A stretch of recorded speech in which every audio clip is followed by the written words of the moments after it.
Hello, my name is Ania Kolbuszewska. Welcome to Gallery Teachers Masterclass and to the first session in our series on giving feedback. This session today is devoted to the elusive art of feedback. When we think about feedback, we tend to think about how good or how bad something was. We are also asked to provide feedback on the quality of our experience in more and more places, even in toilets, in public buildings or areas such as airports. When we think about our work as teachers, we find ourselves giving feedback to our students all the time. Think about the work that you were doing last week, for example. What kind of feedback did you find yourself giving? Most probably, one type of feedback that you were giving was correction. And very likely, it was either a correction in a speaking activity or correction in a writing activity, which students either did as part of their classwork or as part of their homework. If you teach children or teenagers, it's equally likely that you find yourself giving feedback on their behavior in class or on how they display their attitude to learning, to the teacher, or to their classmates. Or perhaps you set up peer feedback with students giving feedback to each other in a more or less structured way.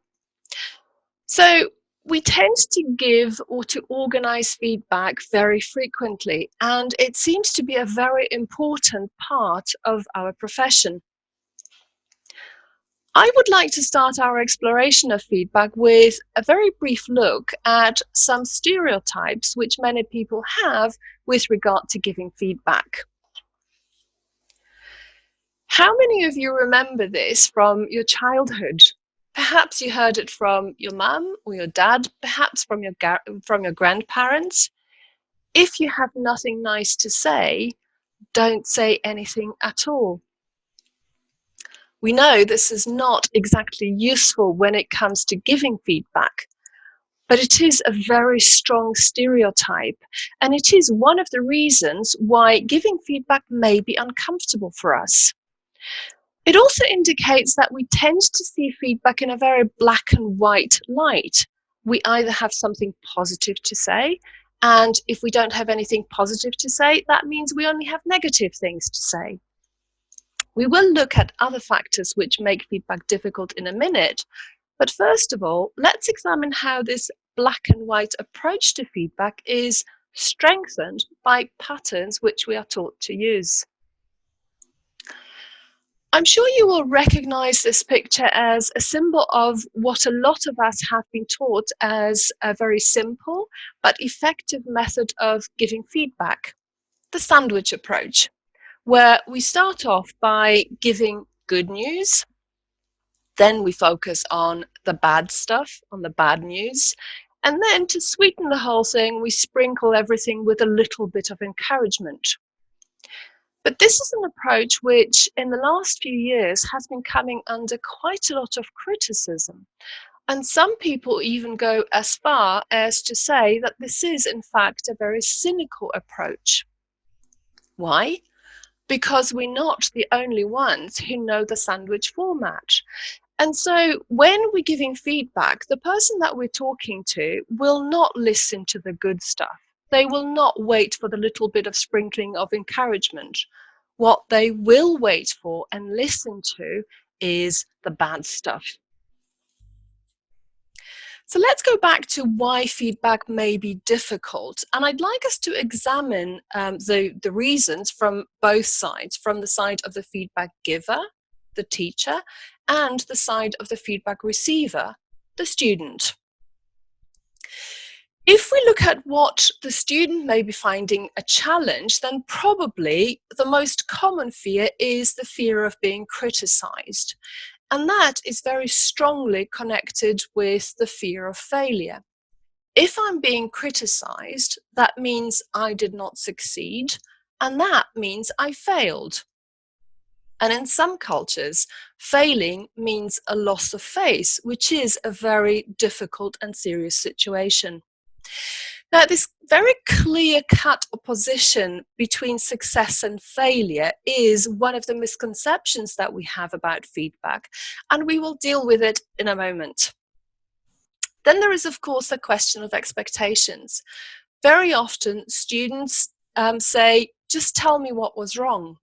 And this kind of attitude may come from the kind of feedback that they have been receiving so far, which again focused on what was good and what was bad. So this black and white attitude to success and failure. Often students find feedback a challenge because they're not sure what to expect. And this may be because they are a new student, or perhaps you are their new teacher and they have no idea what to expect in terms of how you're going to communicate with them. So what about the teacher, the feedback giver? First of all, we don't really want to find ourselves in a situation where we might hurt the students' feelings because the feedback we want to give is not necessarily completely positive. Also, remember, it's culturally very difficult for us to give feedback which is not positive. We are also afraid of confrontation. We sometimes feel that, again, giving feedback which is not necessarily positive may spiral down into conflict if the perceptions of the situation that we have as teachers differ from the perception of the situation that the student has. And one last thing that makes feedback a challenge for us, the teachers, is making a choice on what to feedback on. Just to give you an example, if we're listening to a student at A2 level speaking, there's no way that we can focus on all the mistakes that they're making. So we need to choose and prioritize what it is that we want to focus on in feedback. And that is a very complex task. So, as you can see, feedback can be connected with very strong emotions on both sides, the side of the feedback giver and the side of the feedback receiver. As teachers, we generally don't receive training in counseling skills, and we don't always have the right expertise to feel confident that we will deal with these strong emotions in an appropriate way. Feedback is often compared to putting up a mirror in which the feedback receiver can see their reflection. The idea is that in order to improve what we do, we first need to see how we do it now. The problem with mirrors, though, as we all know very well, is that very often we don't see our own reflection in the mirror, but we see what we want to see. And this only adds another layer to the challenges presented by feedback. And so if we don't necessarily want to follow the sandwich approach, we need to look at features that make feedback effective and far less stressful for both sides. Effective feedback has three key features. The first is that feedback should produce an agreement as to what is good and what action needs to be taken. Secondly, feedback should be efficient. And last, but certainly not least, feedback should improve or at least not worsen the relationship between the sides. So let's have a look at the key concepts in this definition. The first key concept is an agreement as to what is good and what action should be taken. Then we have the concept of efficiency. When feedback drags on for too long, we run the risk of going off tangent and talking about unimportant details, and in this way confusing the student. After a feedback session, the student should leave with a very clear idea, a clear sense of what was good and what they're doing, and what they need to do now and how. And the last concept is the concept or issue of relationship. Feedback is never given in a void, and we generally continue working with people that we give feedback to.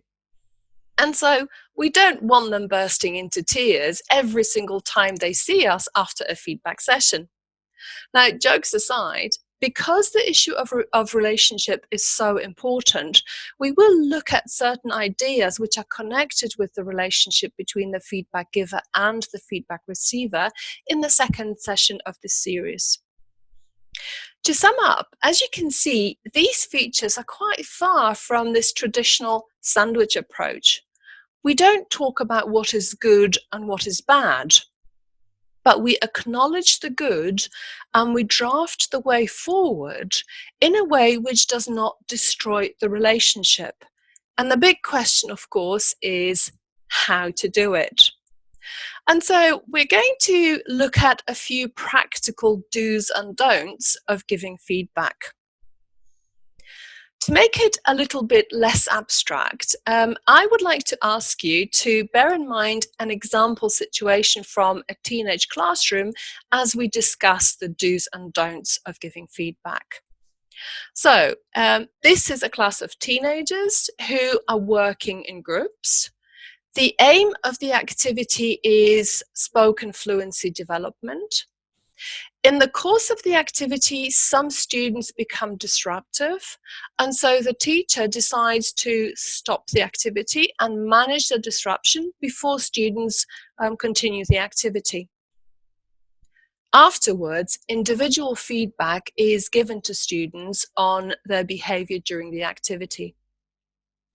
Now, once again, I'd like to encourage you to keep the situation in mind when we talk about the specific guidelines on giving feedback, as this will help you understand these guidelines in context. What I have done is I have arranged the guidelines which I'd like to share with you into pairs of do's and don'ts. And these pairs are grouped into a few important areas. And the first area is level of detail. To make feedback successful, we want to focus on specifics and to give comments which refer to those specifics. Feedback which is too general, even if it's very positive, doesn't really fulfill its function.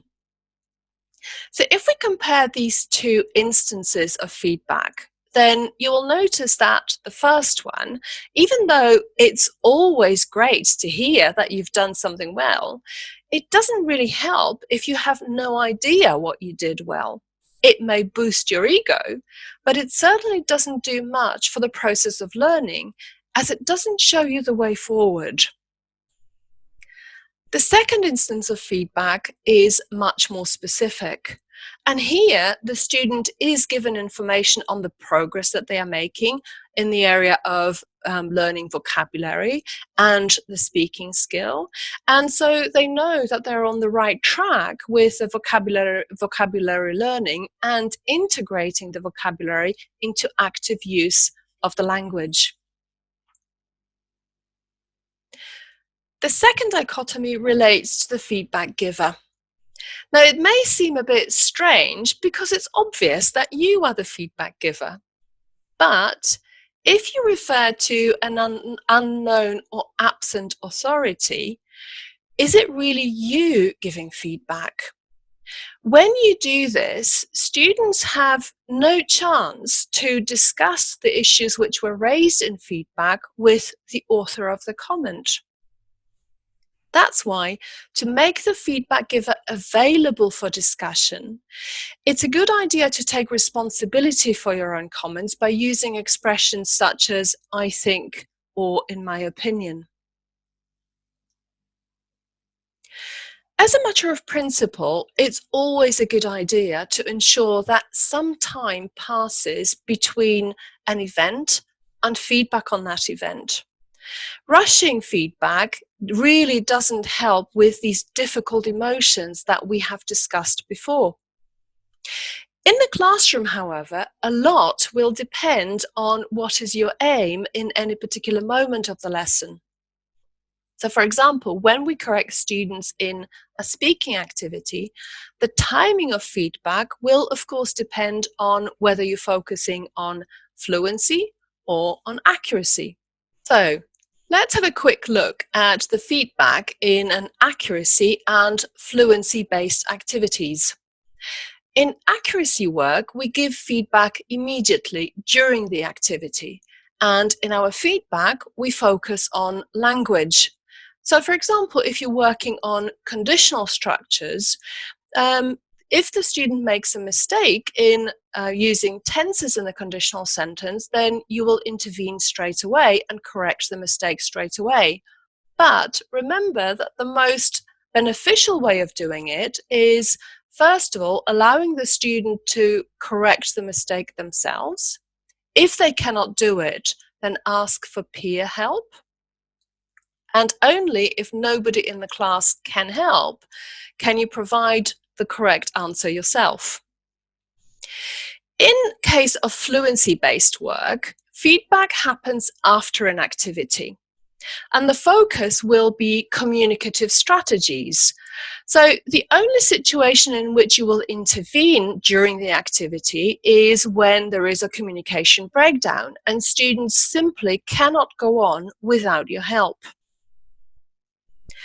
In my work with teachers, I'm often asked about a situation when students are doing a fluency-based activity, but they keep looking at the teacher expecting help, support, or correction. My advice is this: avoid eye contact. For example, look at your notebook where you're taking notes on what to focus on in the feedback stage. But even more importantly, talk to students about why the activity is set up in this way and why you are not going to provide too much support during the activity. On to the next do and don't.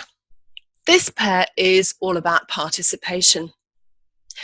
The feedback receiver has a chance to benefit most from feedback if they are an active participant in feedback.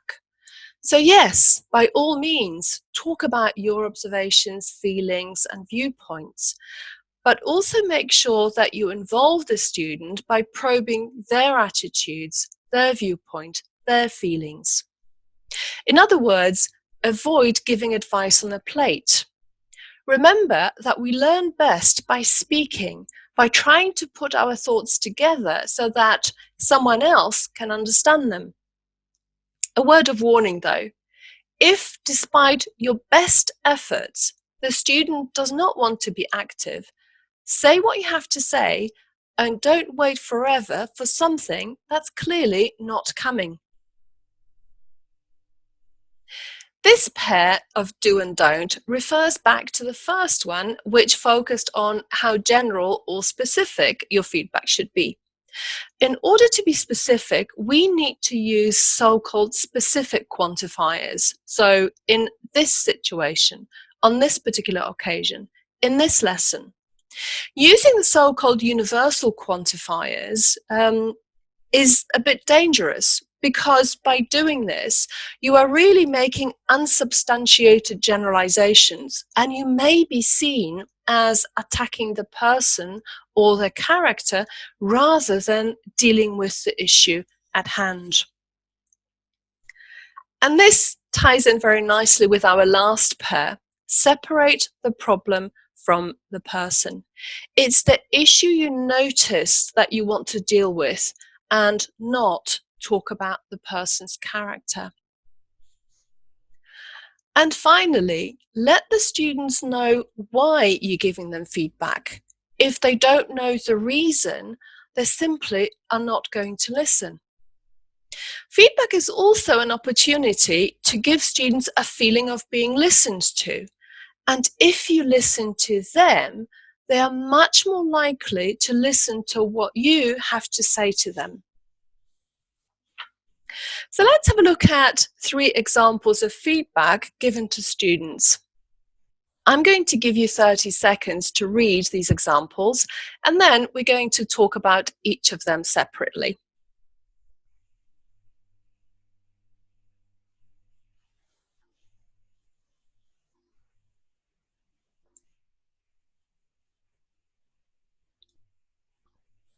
So the first example.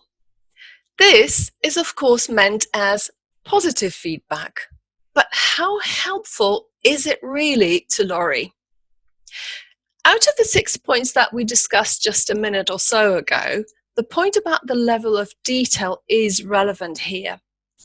The feedback is so general that Laurie doesn't really know what exactly she did well and if there's anything that she can do to further improve. So this feedback is a little bit like a very blurred photo. We know that there is some content there, we just don't know what the content is. In this example, there is again a problem with the level of detail. You have problems with discipline. Well, what exactly happened? In addition, who is the feedback giver?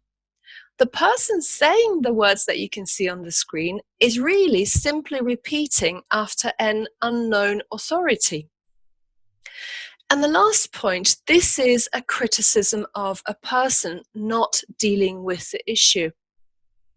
If you say, I can see that you have problems with discipline, does this mean always?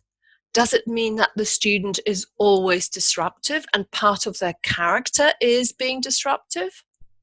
Remember to separate the problem from the person. Don't bundle them together. Now, the last example is a very interesting example because on the surface, it looks really good. There is one catch though, and that catch is a leading question. If you ask, do you think you could have behaved differently? What you're really suggesting is that indeed the student should have done something differently. In the last few minutes of the session, I would like to introduce the topic of peer feedback. We will spend more time talking about peer feedback in much more detail in the second session devoted to giving feedback. So today, just a few words of introduction. When we talk about feedback, it's kind of inexcusable to ignore the type of feedback where the level of involvement and participation is the highest, and that is peer feedback.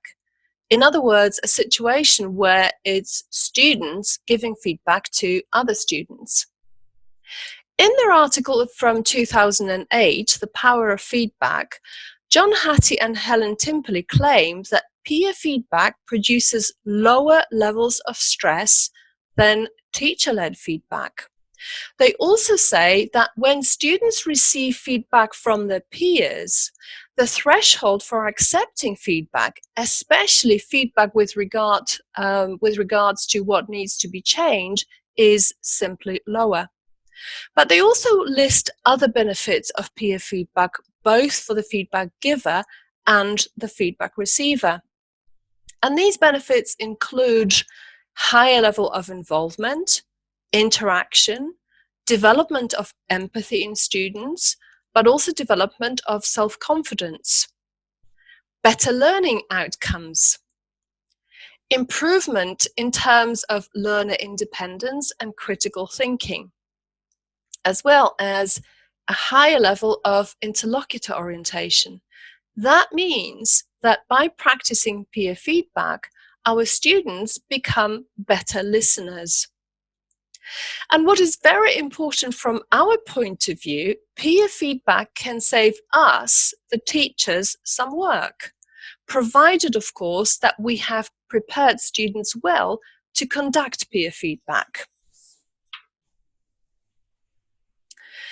John Hattie and Helen Timperley argue that feedback should provide answers to the following 3 questions.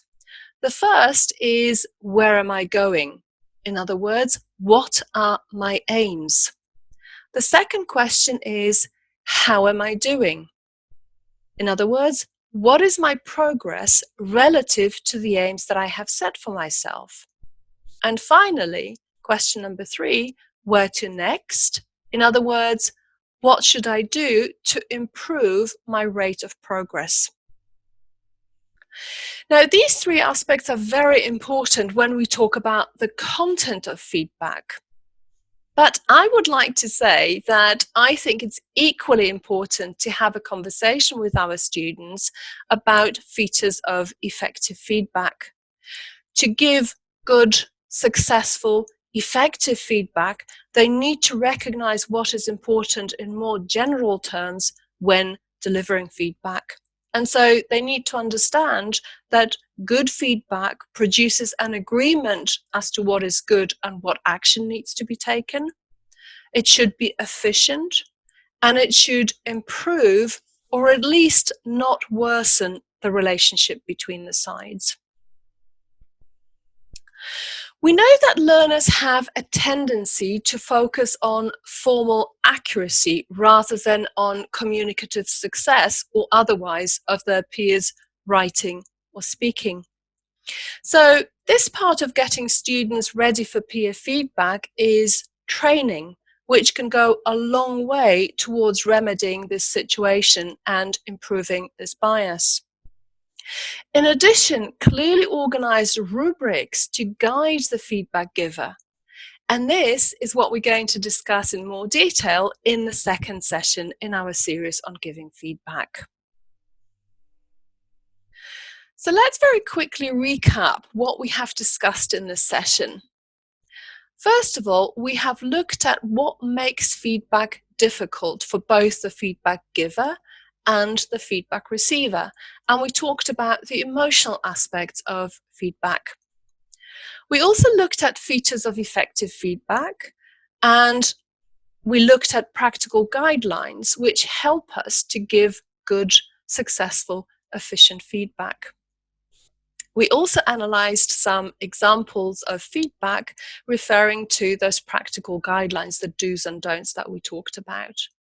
And finally, we have started talking about peer feedback, and this is a topic that we're going to continue in the next session of the series on giving feedback.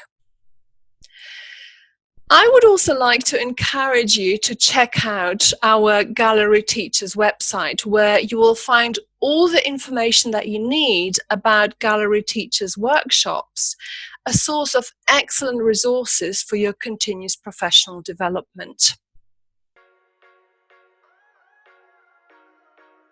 There is a very clear and strong connection between giving feedback and providing correction.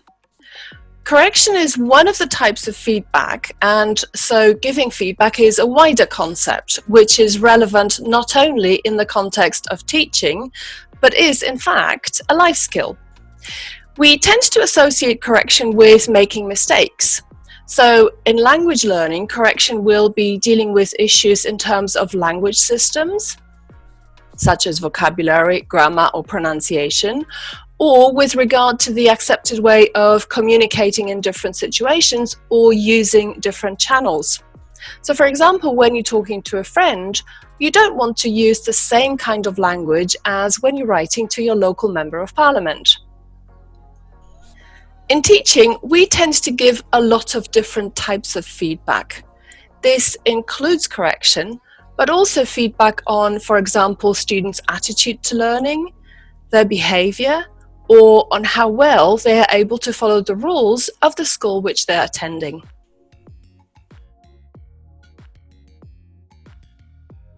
Giving feedback is a communication skills. For us, teachers of a foreign language, our subject matter is communication. So we know very well that a communication skill is something that can be learned. The first step to learning is always noticing. So my suggestion is this: consider the features of good, effective, successful feedback. Then reflect on your current feedback giving ability and think if you want to change anything in how you give feedback in order to make it more appropriate on the level of content and delivery. You may find it useful to ask your colleagues to give you feedback on your feedback giving skills. Learning to give good feedback takes time and requires reflection, but it's certainly a skill that can be learned and improved to meet the needs of whoever you give feedback to.